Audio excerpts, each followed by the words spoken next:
ये कहानी एक गरीब आदमी हीरा की है जो अपने परिवार के साथ एक गांव में रहता था। हीरा अपने जीवन से बहुत दुखी और निराश हो चुका था और इस निराशा के साथ वह एक बार एक बहुत बड़े सिद्ध महात्मा के पास गया जो जंगल में रहते थे। उन्हें भगवान की असीम कृपा प्राप्त थी और उन्होंने अपना पूरा जीवन मानव कल्याण में लगाया हुआ था। हीरा ने उस महात्मा को प्रणाम किया और फिर उसने उस महात्मा को अपनी सारी परेशानी बताई और कहा, हे गुरुदेव, मैं अपने जीवन से बहुत दुखी हो चुका हूँ। ना मेरे पास कोई काम है और ना ही पैसा।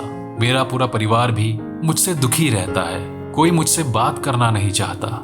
मेरे आसपास के लोग भी मुझे अनदेखा करते हैं। मैं जो भी काम करता हूँ उसमें मुझे निराशा और असफलता ही मिलती है।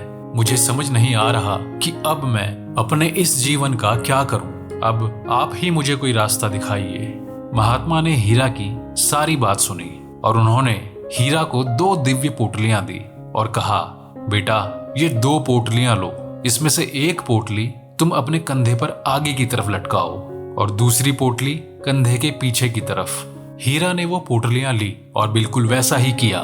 फिर उस महात्मा ने कहा, ध्यान से सुनो हीरा, आज से तुम्हें हर दिन अपने इस आगे वाली पोटली को खोल कर देखना है और पीछे वाली पोटली को कभी नहीं देखना। और हाँ, ये दिव्य पोटलियां केवल तुम्हें ही दिखाई देंगी। इन्हें कभी भी अपने से अलग मत करना। हीरा उस महात्मा की बात मानकर वहां से चला गया। उसने ठीक वैसा ही किया जैसा उसे उस महात्मा ने बताया था। वो हर दिन आगे वाली पोटली को खोलकर देखता। उस आगे वाली पोटली में उसकी खुद की कमियां थी और पीछे वाली पोटली में दुनिया की कमियां। वह जब भी आगे वाली पोटली को देखता तो उसे अपनी कमियां नजर आती। वह एक एक करके अपनी कमियां सुधारता गया और धीरे धीरे उसकी तरक्की होने लगी। वह बहुत अच्छा इंसान बनता गया, बेहतर से बेहतर खुशहाल होता गया। उसने कभी भी पीछे वाली पोटली पर नजर तक नहीं डाली। एक दिन वह एक तालाब के किनारे नहाने के लिए रुका और उसने वो दोनों पोटलियां तालाब के किनारे छोड़ दी। नहाने के बाद जब वह बाहर आया तो उसे समझ ही नहीं आया कि कौन सी पोटली आगे वाली थी और कौन सी पीछे वाली, क्योंकि दोनों पोटलियां बिल्कुल एक जैसी थी। अब गलती ये हुई कि उसने पीछे वाली पोटली आगे की तरफ टांग ली और आगे वाली पोटली पीछे की तरफ। अब उसे पूरी दुनिया में कमियां ही कमियां नजर आने लगी।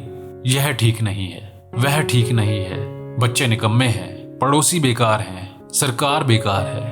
अब वह हर जगह कमियां ढूंढने लगा सिवाय खुद की कमियों के, क्योंकि उसे महात्मा की वह बात याद थी कि उसे सिर्फ आगे वाली पोटली देखनी है।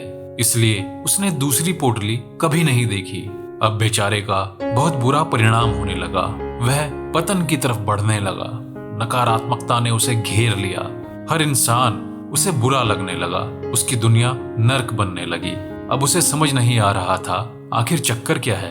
वो परेशान होकर वापस उस महात्मा के पास गया और उसने महात्मा को अपना सारा दुख बताया। गुरुदेव, पिछली बार जब मैं आपसे मिलकर गया था तब से मेरे जीवन में सब अच्छा चल रहा था। मैं तरक्की कर रहा था, खुश था, पर कुछ समय से अचानक मेरे जीवन को फिर से दुखों ने घेर लिया है। ऐसा लगता है जैसे सब कुछ खत्म हो जाएगा। उस महात्मा ने उसकी सारी बातें सुनी और थोड़ा मुस्कुराए और हीरा को उन पोटलियों का महत्व समझाते हुए बोले, बेटा, मैं जानता था कि तुम एक दिन मेरे पास जरूर आओगे। ये पोटलियां मैंने तुम्हें सही दिशा दिखाने के लिए ही दी थी। जब तक तुम आगे वाली पोटली में देख रहे थे तब तक तुम्हें केवल खुद की कमियां नजर आ रही थी। इसलिए तुम उन कमियों को दूर करके तरक्की कर रहे थे, क्योंकि तब तुम अपने आप को सुधार रहे थे। पर जैसे ही तुमने उस दूसरी पोटली में देखना शुरू किया तब से तुम्हें दूसरों में कमियां दिखाई देने लगी। हर काम में कमियां दिखाई देने लगी और यही तुम्हारे पतन का असली कारण है। महात्मा की बातें हीरा को समझ आ गई और उसे अपनी उन गलतियों का एहसास हुआ जिन्हें दूर करके उसने दोबारा तरक्की की और खुशी खुशी जीवन बिताने लगा। उसे दोबारा अपने जीवन में उन पोटलियों की कभी जरूरत नहीं पड़ी। दोस्तों, ये सच्चाई है कि जब हम अपनी उंगलियां दूसरों पर उठाते हैं तब हम अपना ही नुकसान करते हैं। हम किसी को सुधार नहीं सकते।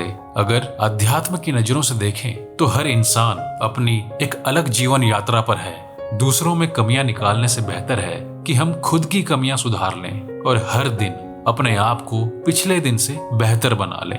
यही शांति और सफलता का मंत्र है। तो दोस्तों, अगर आपको भी यह कहानी पसंद आई तो इसे लाइक करना ना भूलें और ऐसी ही रोमांचक कहानियों के लिए हमारे चैनल को सब्सक्राइब कीजिए। तो मिलते हैं एक और नई कहानी में। तब तक स्वस्थ रहें, मुस्कुराते रहें।